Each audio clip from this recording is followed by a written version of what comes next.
ক্ষমতায় গেলে মানুষের চরিত্র পরিবর্তন হয়ে যায়, মানুষের অভ্যাস পরিবর্তন হয়ে যায়, মানুষ তার অতীত ভুলে যায়। বিএনপিকে না দেখলে হয়তোবা আমরা এটা বিশ্বাসই করতে পারতাম না। বিএনপিকে নিয়ে কেন কথা বলছি আজকে প্রিয় দর্শক, আজকে আমরা ইতিমধ্যেই একটা খবর দেখেছি। বিএনপির একজন নেতা ফজলুর রহমান, যদিও তিনি আগে আওয়ামী লীগ করতেন, হয়তোবা তার আওয়ামী লীগের সেই পৌরুষ ইতিমধ্যেই জেগে উঠেছে। তিনি বলতেছেন ওয়াজ মাহফিল নাকি একটা বিজনেস, এটা একটা ব্যবসা খুলে বসেছে বাংলাদেশের হুজুররা।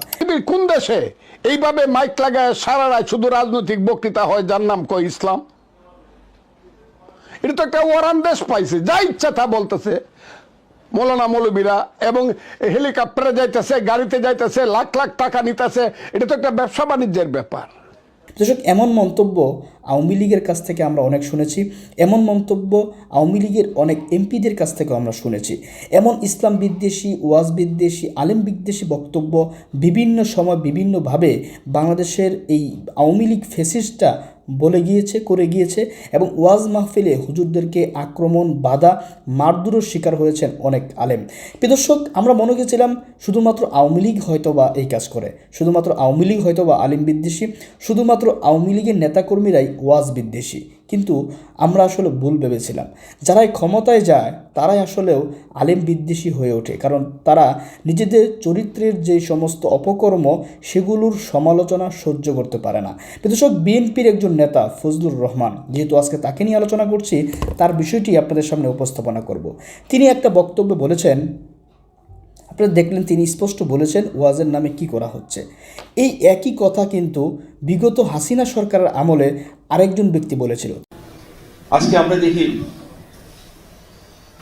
গ্রামে গঞ্জে আগে যখন দেখতাম যাত্রা নাটক, এখন সে জায়গায় স্থান করে নিয়েছে ওয়াজ মাহফিল। তিনি হলেন মাহবুবুল আলম হানিফ।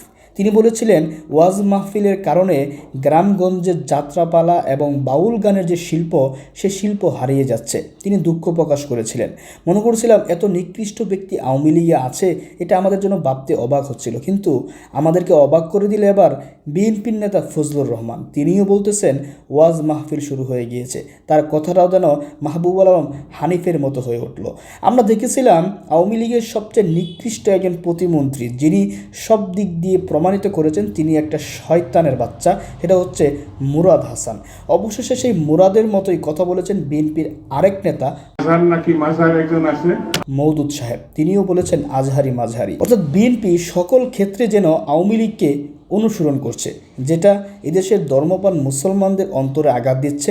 বিএনপি এখনও পর্যন্ত ক্ষমতায় যায়নি, বিএনপি এখনও পর্যন্ত ক্ষমতার মসনদে যাওয়ার সুযোগ হয়নি, যাবে কিনা সেটাও নিশ্চিতভাবে বলা যাচ্ছে না।